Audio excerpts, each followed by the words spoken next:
Thank you so much. There's just a little bit of me left. I just landed from almost 2 days of flying and came straight here from the airport. But Patois has been an abiding partner in the tourism development globally. And I believe that the presence of the team over the last 20 years that I have been associated with them have given great dynamism to the whole process of building tourism recognition across not just the Pacific and Asia, but globally. The effort to ensure that a better understanding of what tourism is and means to communities, to countries, to individuals, and indeed to the process of creating wealth and enabling the well-being of peoples has been at the very foundation of the vision of Patois over the years. And I'm excited to have been a partner with you for that period. And I'm excited that you're expanding your scope and scale, not only of influence, but certainly of activities. And I want to welcome those who are participating this year in Patois' effort, particularly Brazil, my neighbor in the Americas, and the impact that Brazil is making in tourism in the Americas. I want to salute, and I thank you for what you are now planning to do in terms of the expositions that were indicated a while ago, but certainly to be the strong partner in developing institutions that will enable tourism development in our region. I know, for example, that with the UNWTO, what is now UN Tourism, Brazil plans to develop a regional center that will provide a reference for tourism in half of South America. In fact, the half of South America that Jamaica is related to. At another point in time, we will also be looking at establishing a tourism academy that will be for the English-speaking Americas. Just to say by way of record that Jamaica is the third largest English-speaking country in the Americas, next to the United States and Canada, or should I put it in the other order, Canada and the United States. So to be able to collaborate with Brazil is an important part of our mission as we build out tourism in the Americas. But today I wanted to focus a little bit on the critical importance of building capacity for resilience in tourism. And over the last 5 years in particular, we spent a lot of time looking at the concept, understanding it, relating it specifically to tourism. Indeed, in some of the discussions that I've had, and I see Jen's over there, people have questioned whether there is tourism resilience, or in fact, there's just resilience.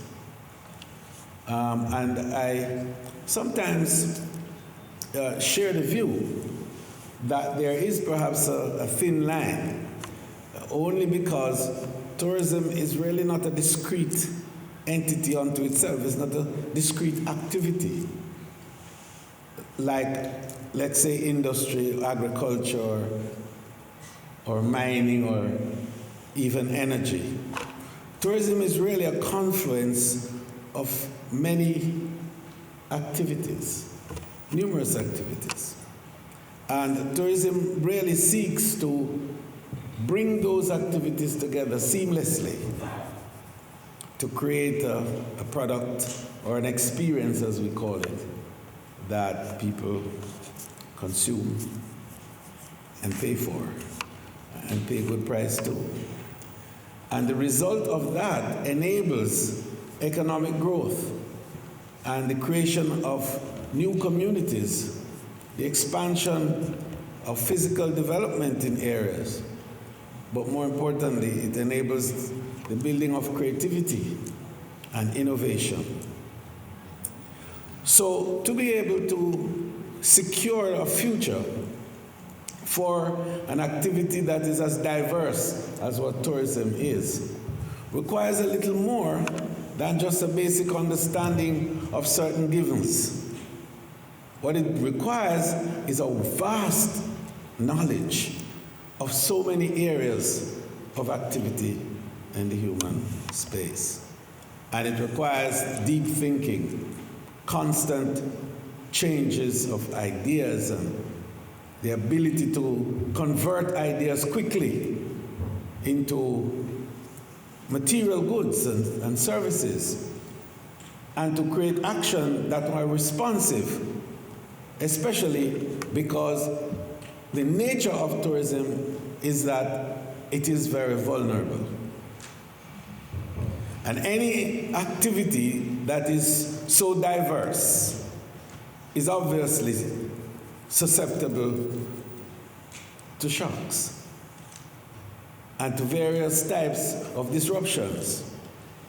Such disruptions which may upend the activities and cause enormous hurt and damage. But the good thing about the very nature of that confluence is that it enables the possibilities for quick responses, and better yet, fast recovery and even growth. So what we have found is that we need to build then the capacity to respond quickly to these disruptions when they come. And in tourism, over the last 50 years, we've had about 10 disruptions that have had impact on tourism. The last 4 we can readily recall: 9/11, hugely disruptive. Transportation and traffic movements across the world almost came to a halt as a result of that activity. But it caused economic impact in the Americas and in Europe and elsewhere. And then we had SARS, if you recall, and the impact of that in terms of, again, movement and the effect it had on the economic activities within those areas. And then we've had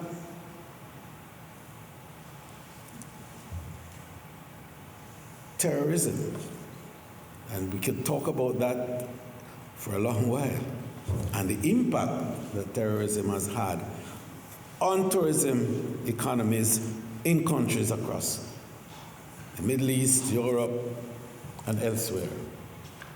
And then, of course, now we're having cybercrimes that are having huge impact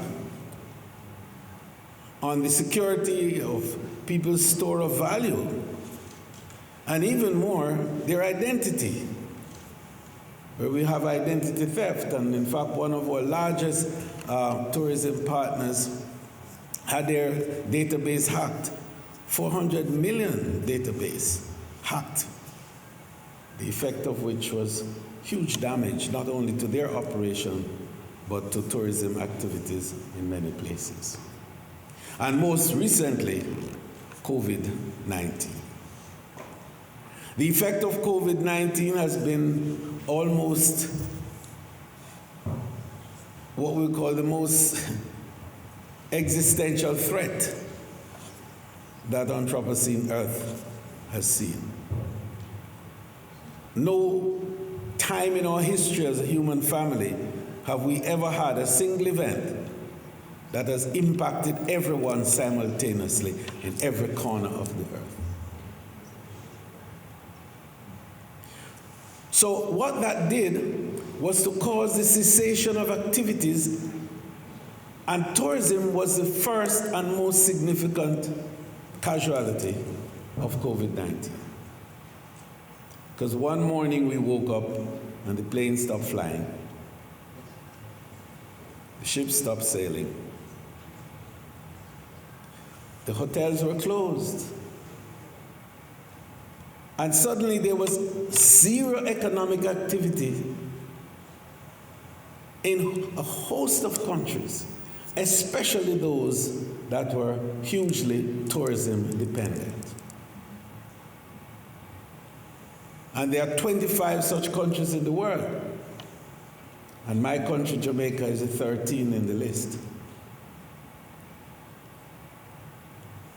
And so, in addition to that, we had a period when nothing happened, so production ceased.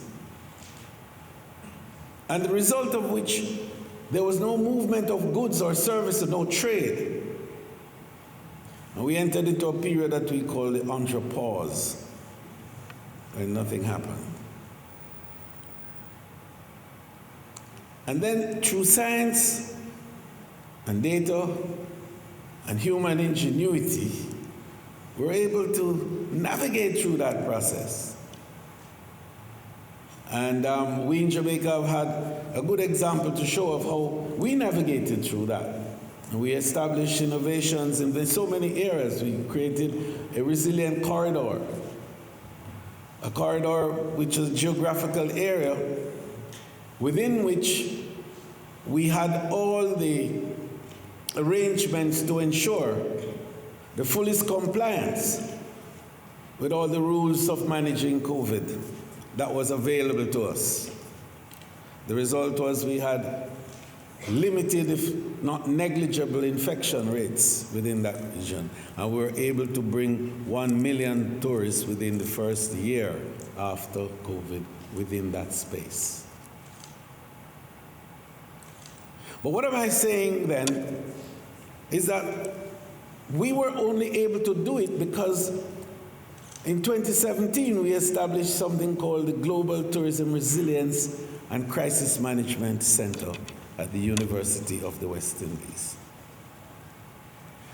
And we established that fully recognizing the vulnerability of tourism, and particularly our area in the Caribbean, where we're susceptible to weather events, huge hurricanes,